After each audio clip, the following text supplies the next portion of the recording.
자, 여러분, 공항에는요 여러 가지 감정들이 뒤섞여 있는 것 같습니다. 정든 땅을 뒤로 하고 멀리 떠날 때는요, 낯선 땅에 대한 두려움과 막연함에 대한 그런 설레는 감정도 있겠지만, 또 사랑하는 가족과 또 친구들을 두고 떠나는 그런 이별의 아픔도 그 공항에서 느낄 수 있는 것 같습니다. 또 반대입니다. 오랜 시간을 먼 곳에서 생활하다가 제일 먼저 재회하게 되는 장소가 아마 공항인 것 같습니다. 그래서 공항에 입국장을 보면은요, 서로 반갑게 인사하시는 분들, 서로 얼싸안고 기쁨을 나누시는 분들을 어렵지 않게 찾아볼 수 있게 되는데요.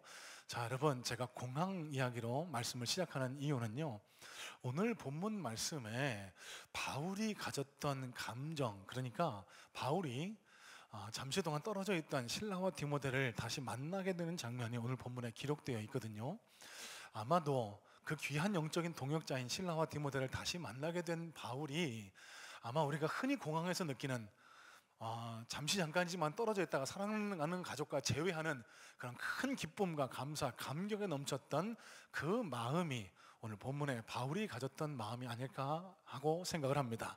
자, 여러분, 제가 무슨 말씀을 나누고 싶은지 오늘 말씀을 조금 더 깊이 자세히 살펴보면서 하나님이 우리에게 전달하기를 원하시는 하나님 나라의 교훈을 함께 우리 삶과 심령에 새겨 나가기를 소망합니다. 자, 먼저 5절 말씀을 다시 한번 살펴보겠습니다. 5절입니다. 실라와 디모데가 마게도냐로부터 내려오매 바울이 하나님의 말씀에 붙잡혀 유대인들에게 예수는 그리스도라 밝히 증언하니. 자, 여러분, 바울과 실라 디모데가 잠시 잠깐 떨어져 있었습니다. 왜 떨어져 있게 되었는지는 우리가 종전에 살펴본 바가 있는데요. 자, 데살로니가로부터 바울을 핍박하기 위해 베레아까지 쫓아온 유대인들을 피해서 바울이 배를 타고 아가야 땅 아테네로 이동을 하게 되죠. 자, 그런데 이 급박한 상황, 급하게 항구로 나가서 출발하는 배를 잡아 타고 무작정 배에 올랐던 바울이 그 황망한 상황에서도 자신의 동행자인 실라와 디모데는 그 마게도냐 땅에 남겨두고 떠납니다. 왜 그랬을까요? 자신을 핍박하기 위해서 쫓아다니는 그 유대인들 때문에 이제 막 복음을 받아들이고 이제 막 신앙에 성장하고 있는 어린 그리스도인들이 넘어지고 쓰러져서 믿음을 떠나지 않을까 하는 그런 걱정 때문이었습니다. 자, 아테네에 도착한 바울이요, 자신을 아테네까지 바래다 준 그 베레아 믿음의 형제들에게 한 가지 부탁을 하죠. 아직 마게도냐 땅에 남아있는 실라와 디모데를 빨리 나에게 보내달라고 부탁을 했습니다.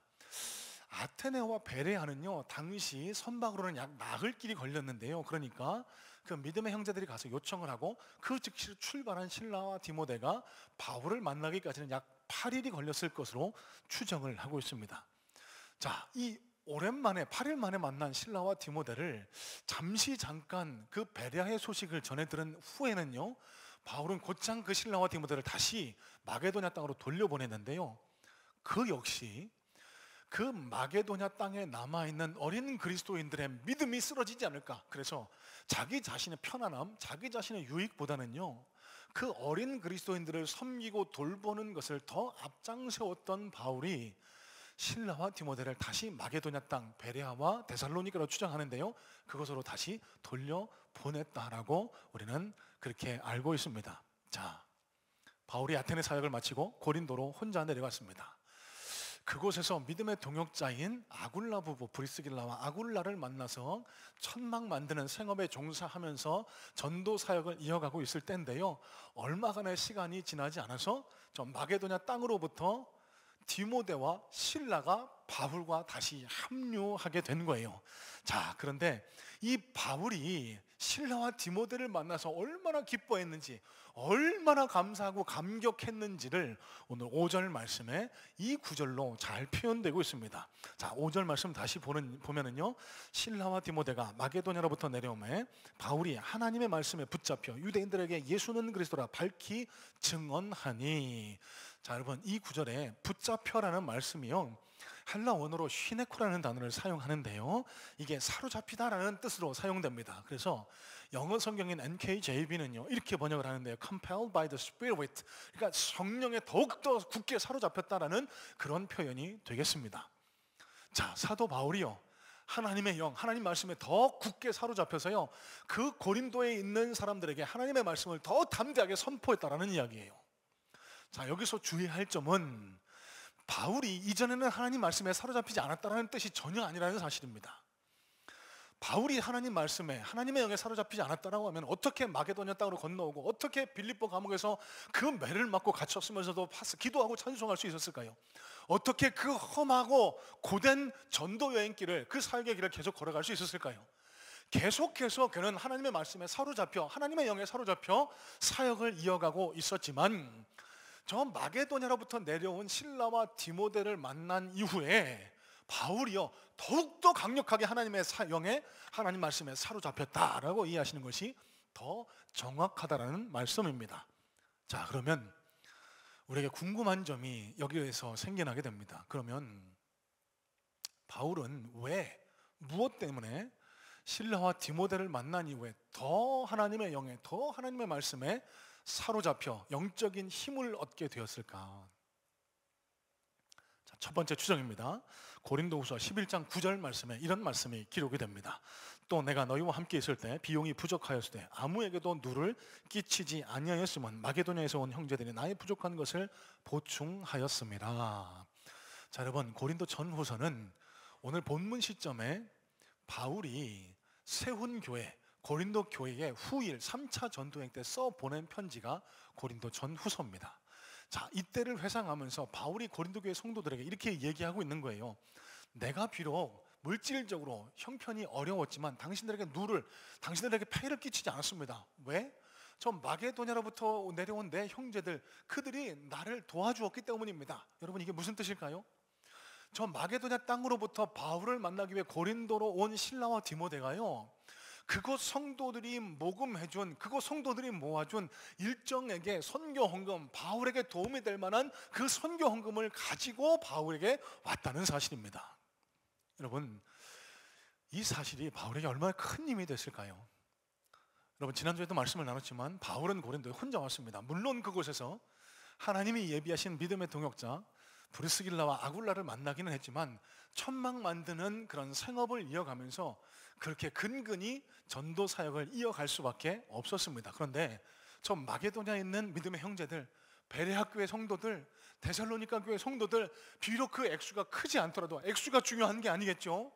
그들이 나를 위해 기도해주고 내 이 선교 사역에 동참하기 위해 그 선교 헌금을 모금해서 보내줬다. 얼마나 심정적으로, 얼마나 영적으로 큰 감동이, 큰 힘이 되었을까요? 또 실라와 디모데는요, 바울에 비해서는 연령이 적었던 젊은 연령층에 속했을 것으로 추정합니다. 바울에게 손발이 되셨어요. 바울이 혼자 사역할 때보다 훨씬 더 용이하게 사역에 임할 수 있었던 겁니다. 그러니까 지금으로 말하면 홀로 교회를 개척했는데 훌륭한 동역자, 부목사님들이 같이 공동 담임 목사가 돼서 같이 그렇게 사역을 이어가게 된 거예요. 여러분, 천군만마를 얻은 것 같은 기분 아니었을까요? 자, 그런데 단순히 생각지도 않았던 돈이 생겼다라고 해서, 그리고 조금 더 편안하게 사역을 할 수 있게 됐다라고 해서 바울이 기쁨에 넘쳐 영적으로도 충만해졌다? 여러분, 이렇게 생각하는 것은 조금 무리가 있어 보입니다. 왜요? 바울은요, 돈을 바라고 물질을 바라고 사역에 나섰던 것이 아니었습니다. 바울이 만약에 돈을 바라보고 교회를 섬겼다면, 하나님 나라를 섬겼다면 그의 모 교회인 안디옥 교회에 남아서 담임 목사 역할을 수행하면서 잘 대접받으면서 있는 게 훨씬 더 논리적으로 합리적인 판단 아니었겠습니까? 매일매일 헐벗고 굶주리고 매도 맞고 핍박도 받으면서 그 험난한 전도 여행길을 세 차례 나설 수 있었던 이유는 그가 돈, 물질을 목적으로 하나님 나라 사역에 참여하지 않았다는 것을 우리에게 강력하게 보여주는 거예요. 또 바울이 동역자가 왔다라고 해서 기뻐했다라고 가정한다라고 하면은 바울은요, 아테네에 홀로 남아있을 수 없습니다. 앞서 말씀드린 대로 그 실라와 디모데를 같이 데리고 다니면서 편안하게 사역하고 편안하게 그렇게 교회를 운영했지, 그 어린 그리스도인을 위해서 실라와 디모데를 다시 마게도냐 땅으로 돌려보내는 그런 어리석은 짓은 하지 않았을 거라는 이야기입니다. 언제요? 실라와 디모데가 자기를 도와줘서 육체적으로 편안해서 기뻤다라고 가정하는 것이 맞지 않다라는 이야기예요. 자, 그러면 바울은 왜 실라와 디모데를 만나서 하나님의 영에, 하나님 말씀에 더 강력하게 사로잡히게 되었을까요? 디모데후서 1장 3절로 5절 말씀에 이런 구절이 기록됩니다. 자, 디모데후서 1장 3절로 5절입니다. 내가 밤낮 간구하는 가운데 쉬지 않고 너를 생각하여 청결한 양심으로 조상적부터 섬겨는 하나님께 감사하고 내 눈물을 생각하여 너 보기를 원함은 내 기쁨이 가득하게 하려 함이니 이는 내 속에 거짓이 없는 믿음이 있음을 생각함이라. 이 믿음은 먼저 내 외조모 로이스와 내 어머니 유니게 속에 있더니 내 속에도 있는 줄을 확신하노라. 여러분, 이 편지는요, 사도 바울의 사역 말기, 그러니까 로마 감옥에서 이제 곧 참수형을 당하기 직전에 그의 영적인 아들 디모데에게 써보낸 편지가 디모데 전후서입니다. 여러분, 이 편지의 내용을 잘 한번 살펴보세요.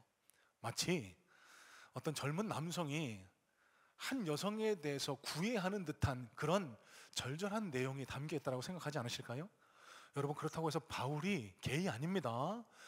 디모데를 육체적으로 사랑해서 그를 보고 싶다고 한 게 아니에요. 이 구절을 다시 한번 살펴보세요. 왜 바울이 그 절체절명의 상황 앞에, 이 인생의 마지막 앞에 왜 디모데를 보기를 원했다라고 기록하죠? 그 안에 있는 믿음.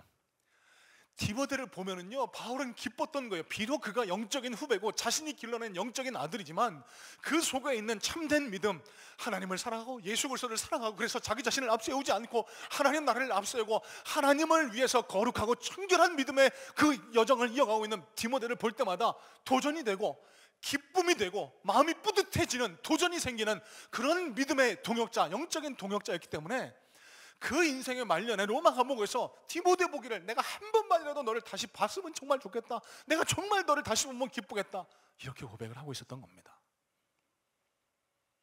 무슨 말일까요? 비록 디모데가 바울에게는 영적인 아들이지만 디모데는 바울의 믿음을 영적으로 끌어올려주는, 영적인 상승작용을 일으켜주는 훌륭한 믿음의 동역자였다는 사실입니다. 여러분, 신라도 마찬가지입니다. 바울이 써보낸 바울 서신에는요, 이 디모데의 이름뿐 아니라 신라의 이름도 3번씩이나 거명되거든요. 신라 또한 디모데만큼 바울에게 힘을 북돋아주고 용기를 샘솟게 하고 더 열심히 하나님 나라 사역을 위해서 정진할 수 있도록 도와주는 훌륭한 믿음의 영적 동역자였음을 우리는 확인해 볼 수 있습니다. 여러분, 이것 때문에 바울이 신이 났던 거예요. 자, 6절 말씀을 보시면은요, 이런 말씀이 기록됩니다. 바울이 더 힘써 복음을 전했을 때 유대인들이 그들을 대적하고 비방했다라고 기록을 하거든요. 자, 이 구절은 잠시 후에 조금 더 자세히 살펴보겠지만 조금 더 조직적으로 바울에게, 그리고 바울 일행에게 저항했다, 핍박했다라는 뜻으로 받아들여질 수 있습니다. 이 구절로 미뤄왔을 때 이 이전부터 여기 이 고린도에 있는 유대인들이 바울을 굉장히 심하게 핍박하고 배척하고 밀어냈다는 사실을 우리는 알 수 있습니다. 여러분, 바울은 혼자입니다. 물론 아굴라, 브리스길라 부부가 있었습니다만 이들은 아직 영적인 초신자입니다. 초보 그리스도인입니다. 그래서 혼자 이 어둠의 도시 고린도에서, 이 로마 제국 내에서 가장 타락한 도시 고린도에서, 이 영적인 어둠의 도시 고린도에서 혼자 끙끙끙끙 이 믿음의 사역을, 십자가 길을 걸어가고 있는 바울에게 천군만마 같은 영적인 동지가 도착한 거예요. 실라와 디모데가 도착했을 때, 그래서 바울은 너무너무 기쁘고 감사하고 감격해서 하나님의 말씀에 더 강력하게 사로잡혀 하나님의 말씀을 더 강력히 전파했다, 우리는 이렇게 생각하게 되는 겁니다. 자, 여러분, 여기에 우리가 제일 먼저 적용하고 점검해야 할 하나님 나라 말씀의 포인트가 있습니다. 저와 여러분에게는요, 바울에게 실라와 디모데와 같은 이런 영적인 상승작용을 일으켜줄 만한 좋은 믿음의 동역자가 있으실까요? 거꾸로도 한번 생각해 보겠습니다.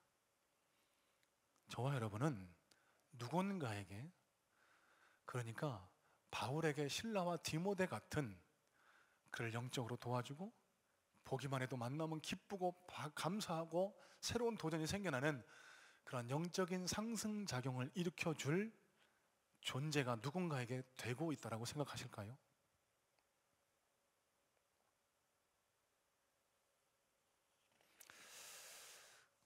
여러분 언젠가도 함께 나눈 말씀입니다만 동물의 왕국 등 이런 자연 다큐멘터리 프로를 보시면은요, 아프리카에서 제일 왕은 사자라고 하죠. 밀림의 왕자라고 합니다. 그 사자가요, 아무리 자기 먹이 초식 동물이라고 해도 아무나 노리고 아무나 사냥하지 않습니다. 사자도 사냥을 하다가 잘못하면은요, 얼룩말 뭐 이런 것들한테 뒷다리로 걷어차여서요, 이 막 갈비뼈가 부러지고 그래서 그냥 시리시리 앓다가 죽는 경우도 있다라고 해요. 자, 그러면 이 동물의 왕국 속 밀림의 사자가 노리는 특별한 개체가 있습니다. 아무나 노리지 않아요. 누구를 노릴까요? 무리에서 떨어진 개체, 그리고 어린 개체를 노립니다. 무리에서 벗어나 있어 다른 이들이 자신을 보호해 줄 수 없는 그 개체, 그리고 어려서 아직 발육이 다 끝나지 않은 그 어린 개체가 가장 잡아먹기 좋은 먹잇감이 된다는 사실이에요. 여러분, 영적으로도 똑같이 적용됩니다. 베드로전서에 보시면은요, 사단이 그 마귀가 우는 사자처럼 우리를 삼키려고 달려든다라고 기록을 하고 있습니다. 여러분, 영적인 세계, 우리의 눈으로 보이진 않지만 저 사단이 우리를 하나님 곁에서 떨어뜨리려고, 우리를 시험에 들게 하려고, 우리를 넘어뜨리게 하려고 우는 사자처럼 노리고 있다는 거예요. 그러면 이 영적인 맹수 사자인 사단이 누구를 노릴까요? 집단에서 떨어진 자, 무리에서 떨어진 개체, 그리고 아직 다 자라지 않은 어린 그리스도인들을 노려서 그 먹이 삼는다는 사실입니다. 여러분, 제가 무슨 말씀 드리고 싶을까요? 신앙생활에 공동체를 갖는 것, 좋은 영적인 동역자를 갖는 것이 매우 매우 소중하다는 말씀입니다. 여러분, 신앙생활을 혼자 하는 거 아니에요. 혼자 성경책 들고 머리 박박 깎고 산에 들어가서 성경책 100번, 1000번 읽으면은 하나님 나라 가고 천국의 상급을 받고 그런 거 아닙니다. 여러분, 기독교는 그렇게 믿는 거 아니에요. 기독교는요, 복음은요, 살아내는 겁니다. 그래서 하나님이 우리에게 가장 원하시는 것은 성령의 9가지 열매를 맺기를 원하셔요. 사랑과 희락과 화평과 오래 참음과 자비와 양성과 충성과 온유와 절제, 이런 것들을 공동체 안에서, 천국의 연습장인 공동체 교회 안에서 연습하고 더 단련해 나가기를 원하고 계시고요, 또 이 땅에서 믿음의 공동체를 가져서 서로 돕고 서로를 의지하면서 그렇게 천국까지 잘 달려오라, 이게 하나님이 우리에게 교회를 주신 이유라는 사실입니다. 여러분, 그래서 교회를 소중히 여기실 수 있어야 하고요, 교회 안에서 가질 수 있는 교제, 교회 안에서 가질 수 있는 만남, 교회 안에서 가질 수 있는 관계가 너무너무 소중하다는 사실을 여러분 깨달으실 수 있어야 돼요. 여러분, 저희 교회는 셀교회입니다.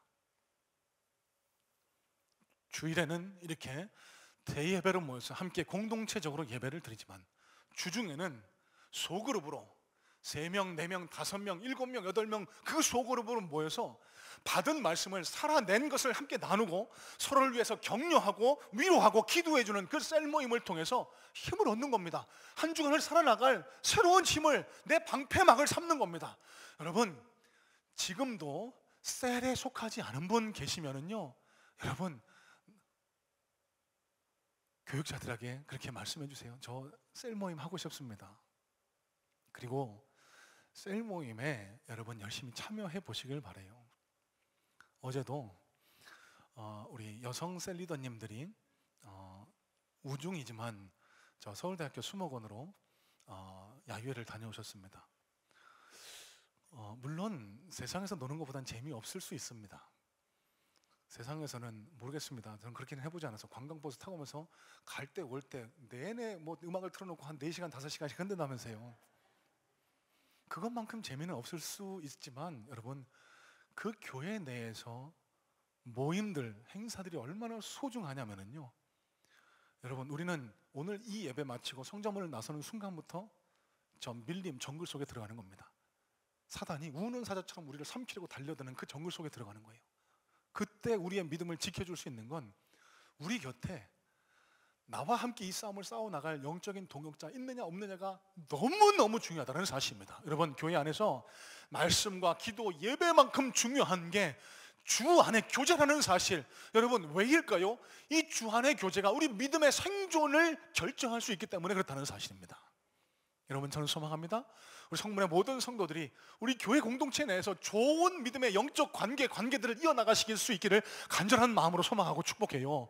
그래서 나 혼자 싸우는 게 아니라 내 곁에 누군가 영적인 동료가 있다, 나를 도와주는 누군가 있다, 기도해주는 누군가 있다, 이 사실을 품고 날마다 이 영적인 전쟁에서 승리해 나가는 그런 복된 그리스도인들 되시기를 주님의 이름으로 축복합니다. 지난주 양육반을 진행하면서요, 제가 한 집사님과 이런 대화를 나눴습니다. 집사님의 아드님이요, 저희 교회에서 분립개척한 검단에 있는 온땅의 빛 성문교회 아시죠? 그 교회 파송을 다녀오셨는데, 이 집사님이 무슨 말씀을 하시다가 이런 얘기를 하시는 거예요. 오늘 우리 아들하고 그 셀리더 집사님이 같이 그 검단에 있는 그 온땅의 빛 성문교회 서정혜 목사님 만나서 점심 식사 대접한다고 만날 거라고. 여러분, 제가 그 이야기를 듣고 어땠을까요? 질투했을까요? 나는 밥 한 번도 안 사주면서. 아닙니다. 그 자리에 계신 분들이 잘 들으셨을 줄로 압니다. 제가 얼마나 많이 칭찬해 드렸는지 몰라요. 너무너무 잘하신 거라고. 너무너무 잘하신 거라고. 저 밥 100번 사주는 것보다 더 잘하신 거라고. 여러분, 오해하지 마세요. 저한테 밥 사주신다는 분이 많다 이런 말씀 드리는 거 아닙니다. 적어도 저는요, 이렇게 함께 모여서 예배하는 좋은 믿음의 동역자들을 가지고 있지 않습니까? 그래도 이 중에 몇몇 분이라도 생각나실 때 이 부족한 종을 위해서 기도해주고 계시지 않습니까? 그만큼 과분한 사랑과 관심을 받고 살아가고 있지 않습니까? 개척을 해나가서 조그만 상가교에서 시작한 교회들이요, 생존율이 높지 않습니다. 제가 어느 통계에서 정확한 수치를 기억을 못하겠습니다만 5년 생존율이 그닥 높지가 않아요. 10개 교회를 개척하면 상가교회입니다. 그 중에 살아남는 교회는 2-3개 교회밖에 없더라고 해요. 왜 그럴까요, 그러면? 그분들이 사명이 없어서 아니에요. 외로운 겁니다. 이 사명의 길을 같이 달려나가줄 누군가가 없는 겁니다. 아무도 나를 돌아봐주지 않는다는 이 외로움이 지치게 하고 낙망하게 하고, 그러죠? 넘어지게 만든다는 사실입니다. 여러분, 그래서 제가 칭찬해 드린 거예요. 너무 잘하신 거라고. 저 밥 한 번 100번 사주는 것보다 훨씬 더 잘하시는 거라고. 누군가 내 옆에 있다, 누군가 나를 위해 기도해 준다, 누군가가 나를 위로해 준다. 여러분, 이게 얼마나 위로해, 얼마나 큰 힘이 되는지 몰라요. 여러분, 제가 분명히 말씀드립니다. 저와 여러분도 이 인생의 여정, 이 신앙의 길을 가는 동안 언젠가는 어려움 당할 때가 찾아오게 됩니다. 갑자기 질병이 찾아오고, 갑자기 삶의 실패가 찾아왔을 때 혼자라는 생각이 그 인생을 완전히 무너뜨리지만, 비록 내가 아프고 힘들고 어렵지만 누군가가 나를 위해서 기도해주고 있고, 누군가가 나를 옆에서 위로해주고 있다는 사실이 얼마나 큰 힘이 되는지 여러분 잘 깨달으시고요, 오늘부터라도 우리 모든 성문의 성도님들에게 이런 아름다운 영적인 관계가 생겨날 수 있으면 좋겠어요. 먼저 나부터 누군가에게 그런 사람 되기를 소망하시고, 그럴 때 하나님이 붙여주시는 이 은혜로운 관계 속에서 저분과의 아름다운 관계를 맺어 나가심으로 언젠가 내가 힘들고 어려울 때 누군가 나를 위해서 기도해주고 있다, 누군가 내 손을 붙들고 있다, 이 사실을 통해 이 외롭고 힘들고 어려울 수 있는 이 십자가의 길, 이 믿음의 길을 날마다 기쁨과 감사로, 즐거움으로 행복하게 걸어가실 수 있는 우리 모든 성문의 성도님들 되실 수 있기를 주님의 이름으로 축복합니다. 자, 두 번째입니다. 6절 말씀 보시면은요, 이런 말씀이 기록돼요. 그들이 대적하여 비방하거늘 바울이 옷을 털면서 이르되 너희 피가 너희 머리로 돌아갈 것이요 나는 깨끗하니라. 이후에는 이방인에게로 가리라 하고. 자, 앞서도 말씀드렸습니다만 바울이 영적인 동역자인 실라와 디모데를 만나 더 강력하게 하나님 말씀을 선포했을 때 그곳에 있던 유대인들이 보인 반응입니다. 뭐라고요?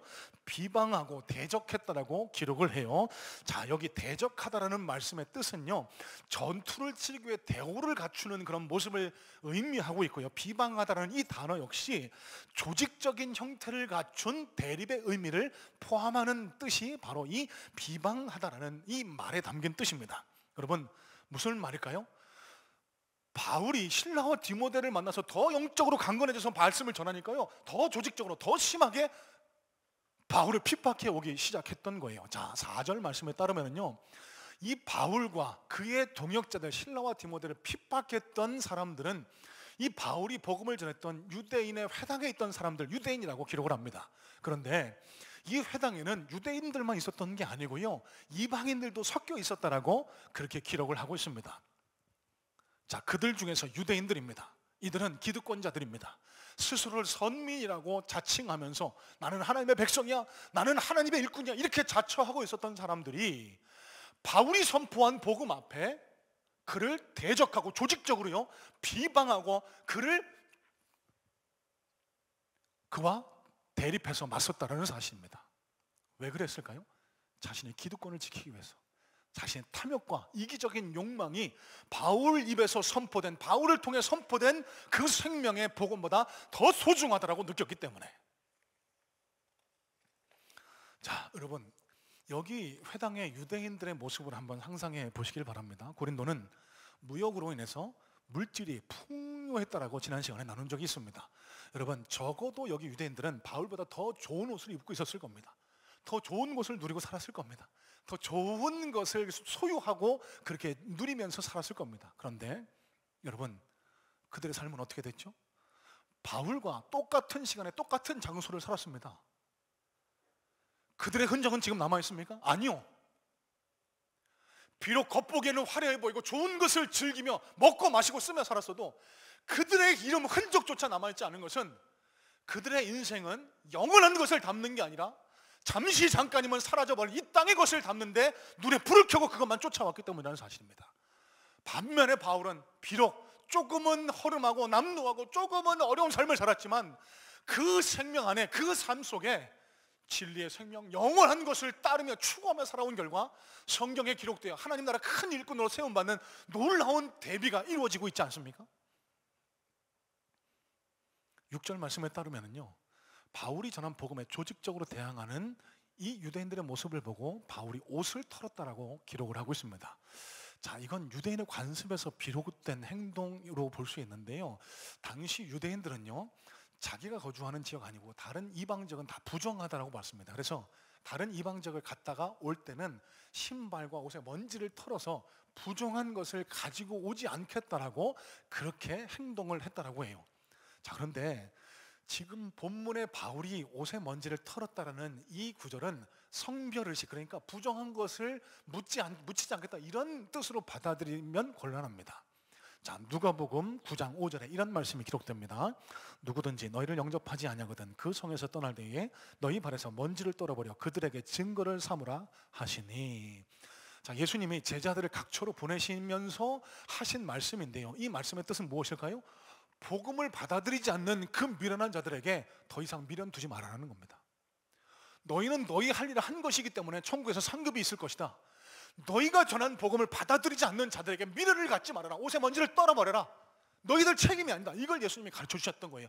이 예수님 가르침에 근거해서 여기 유대인의 회당에서 비록 겉으로는 좋은 건 누리고 좋은 것을 치장하고 살아가고 있지만 그 속은 썩어가고 있는 이 사람들에게 옷을 털어버려서 너희들이 복음을 받아들이지 않는 것은, 너희들이 이렇게 허망한 멸망을 맞는 것은 내 책임 아니다. 이제 너희들은 너희들의 책임이다. 뒤에 이어지는 구절이 있습니다. 너희 피가 너희에게 돌아갈 것이요, 지금 너희가 하나님 심판에 직면하게 된 것은 내 책임이 아니라 너희 책임이다. 분명하게 한 거였다는 사실입니다. 7절 말씀에 보시면은요, 이런 말씀이 기록됩니다. 거기서 옮겨 하나님을 경외하는 디도 유스도라는 사람의 집에 들어가니 그 집은 회당 옆이라. 자, 여러분, 디도 유스도라는 이름은요 로마식 이름입니다. 그러면 유대인 아닌 이방인이었음을 우리는 확실히 알 수 있죠. 이 디도 유스도가요 이 유대인 회당 옆에 살았는데 그 회당에서 쫓겨난 바울 일행을 받아들여서 자기 집에서 설교하고 복음을 선포하게 했던 거예요. 자, 왜 그랬을까? 아마도 그 회당 옆집이었기 때문에 회당에서 설교하는 바울의 이야기, 복음을 전해 들었을 거고요, 그 눈에 귀를 스쳐가는 그 복음에 예수라는 분이 계시구나, 예수라는 사람을 믿어야 내가 영원한 생명, 하나님의 자녀가 되는구나, 이 사실이 깨달아지기 시작했고, 그래서 그 하나님의 일꾼, 복음의 일꾼인 바울 일행을 자기 집으로 맞아들여서 그곳에서 복음을 전하는 일을 계속할 수 있게 배려했다는 사실, 후일 성경학자들이요 고린도에 세워진 고린도 교회의 시초가 여기 디도 유스도의 집이라고 그렇게 추정을 하고 있습니다. 디도 유스도는요 이방인이었습니다. 당시로서는 하나님의 자녀, 하나님 선택받은 백성이 될 거라고는 요만큼도 생각할 수 없는 지옥의 땔감이라고 여겨지는 이방인이었지만, 하나님의 말씀 앞에 정직하게 반응하고 그 말씀을 살아내려고 애쓴 결과 그 이름이 성경에 기록되는 놀라운 영광을 얻게 되었다는 사실입니다. 자, 이어지는 8절 말씀에 이런 구절도 기록되어 또 회당장 그리스도가 온 집과 더불어 주를 믿으며 수많은 고린도 사람도 듣고 믿어 세례를 받더라. 자, 여러분, 이 당시 고린도에는요, 회당은 유대인 10명 이상 모이면 세울 수 있거든요. 그래서 여러 개의 유대인 회당이 있었을 것으로 추정합니다. 쫓겨난 회당에서 옮겨서 이 디도 유스도의 집에서 설교를, 복음을 전하기 시작한 이 바울을 쫓아서 다른 회당의 회당장, 그러니까 지금으로 치면 담임 목사입니다. 그 회당장 그리스도가 이 디도 유스도 집에 바울의 설교를 들으러 온 거예요. 그 설교 앞에 깨어져서, 내 행위로 구원받는 게 아니구나, 예수 그리스도 십자가 복음으로만 내가 구원을 얻을 수 있구나, 이 사실을 믿음으로 받아들이고 온 가족을 데리고 와서 세례받고, 그래서 그 온 가족이 구원을 얻는 이런 영광을 누리게 됐다는 사실입니다. 여러분, 제가 두 번째로 나누고자 하는 오늘 말씀의 포인트는 여기에 있습니다. 똑같은 동시대를 살았습니다. 고린도라는 타락의 도시 속에 바울이 전한 복음을 접했던 사람들의 반응이 180도로 극명하게 갈렸습니다. 스스로를 선민이라고 자처하던 유대인들은 바울을 배척하고 비방하고 쫓아낸 결과 그 하나님 앞에 영원한 심판에 직면할 수밖에 없는 그런 멸망에 처한 허무한 인상을 살 수밖에 없었지만, 디도 유스도는 하나님 복음을 받아들였습니다. 회당장 그리스도도 하나님 말씀 앞에 정직하게 반응했습니다. 그 결과 그와 더불어 온 가족이 예수 믿어 구원받아 영원한 생명을 누리는 그런 영광을 누리게 되었다는 사실, 여러분, 여기서 우리가 뭘 알 수 있을까요? 신앙은요, 구원은요, 신앙의 연륜으로 결정되는 게 아니라는 겁니다. 학식으로 결정되는 게 아니라는 거예요. 하나님 말씀 앞에 어떻게 정직하게 반응하느냐, 그것을 통해서 내가 영원한 하나님 나라의 자녀, 하나님의 백성이 되느냐 마느냐, 그래서 영원한 천국에서 기쁨의 잔치를 누리느냐, 아니면 이 땅에서 잠깐 살다가 흙먼지로 사라질 그런 허망한 삶으로 끝나느냐, 그 성패가 갈리게 된다는 사실입니다. 여러분, 두 개의 상자가 있다고 한번 가정을 해봤으면 좋겠습니다. 한 상자는요, 화려한 보석으로 치장된 값비싼 보석 상자입니다. 겉으로 보기엔 번쩍번쩍한 값비싼 명품 보석 상자인데요, 그 안에 오물이 들어가 있다고 상상해 보세요. 이 상자는 뭘까요? 오물통입니다. 반대로 아주 초라하고 볼품없는 한 종이 박스가 있는데, 그 종이 박스 안에는 각종 귀금속이 들어가 있는 거예요. 그러면 이 종이 박스는 무슨 상자일까요? 보물 상자입니다. 자, 제가 드리고 싶은 말씀은요, 상자의 가치는 상자 겉모양으로 결정되는 게 아니라는 사실입니다. 저와 여러분의 인생도 마찬가지입니다. 우리 인생의 가치는요, 얼마나 좋은 옷을 입느냐, 얼마나 좋은 곳을 먹고 즐기느냐, 그걸로 판가름 나지 않습니다. 우리 인생의 상자 안에 무엇을 담고 있느냐가 하나님과 세상 앞에서 내가 얼마나 귀한 존재인가, 아니면 겉으로는 번드르르하지만 속에는 오물로 가득 찬 그런 쓰레기 상자, 오물 상자가 되느냐, 우리 인생 안에, 우리 심령 안에 뭘 담느냐가 그걸 결정하게 된다는 사실입니다. 아무리 겉으로 명품 옷을 입고 좋은 차, 좋은 집에 살면서 좋은 인생을 향유하고 있어도요, 거짓과 탐욕으로 얼룩진, 그래서 그 인생의 상자 안에 각종 쓰레기들, 오물들을 담고 있다고 하면 그 인생은 하나님 앞에서 쓰레기 상자입니다. 오물 상자입니다. 반면에 겉으로 보기엔 남루하고 보잘것없어 보이지만 하루하루 하나님 앞에서 하나님 진리의 생명을 채워나가기를 소원하고, 하나님의 말씀을 채워나가고 하나님이 원하시는 생명의 삶을 차곡차곡 채워나가는 그 삶은요, 적어도 하나님 앞에서, 아니 이 땅에서도 하나님 앞에 귀한 존귀한 보물 상자로 취급받게 될 거라는 사실이에요. 여러분, 저와 여러분은 어떤 상자가 되기를 원하실까요? 여기 고린도에 살았던 유대인들은 겉보기에는 화려하고 겉보기에는 좋은 삶을 누리고 있는 것처럼 보이지만 그 인생은 결국 하나님 앞에 심판받고 버림받는 오물통이었습니다. 바울은, 디도 유스도는, 회당장 그리스보는 비록 당시 인정받고 많은 것은 누리지 못했을지 몰라 그 안에 하나님 진리의 생명을 담은 결과 하나님 앞에 그 무엇보다도 존귀한 보물상자가 되었다는 사실을 기억하시기를 주님의 이름으로 축복합니다. 자, 링컨 대통령 사진 한 장 보여주실래요? 여러분, 링컨 대통령이요, 굉장히 유명한 명언을 남겼죠. 나이 40이 넘으면 자기 얼굴에 책임을 져야 된다라는 그런 이야기를 남긴 바가 있습니다. 자, 이 이야기를 절대로 오해하셔서는 안 됩니다. 40이 안 된 분들, 아직까지는 내 얼굴 내 책임 아니네, 이렇게 안위하시라는 말씀 아니에요.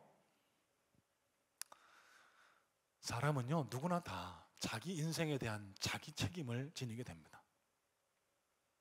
내 인생이 왜 이래 라고 남 탓하면서 후회하는 사람보다 더 어리석은 사람은 없습니다.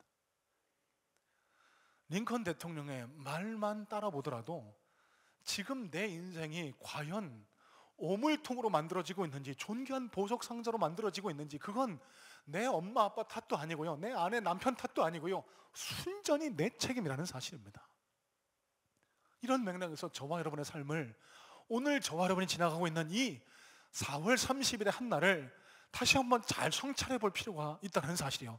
저와 여러분은 과연 저와 여러분 인생의 상자 안에 탐욕, 거짓, 시기, 비방, 질투 등 각종 오물을 쓸어 담는 오물통으로 살아가고 있을까요? 아니면 하나님 진리의 말씀으로, 하나님께 간구하는 기도로, 하나님이 기뻐하시는 섬김과 봉사로 채워나가는 존귀한 보물 상자의 삶을 살아가고 있으실까요?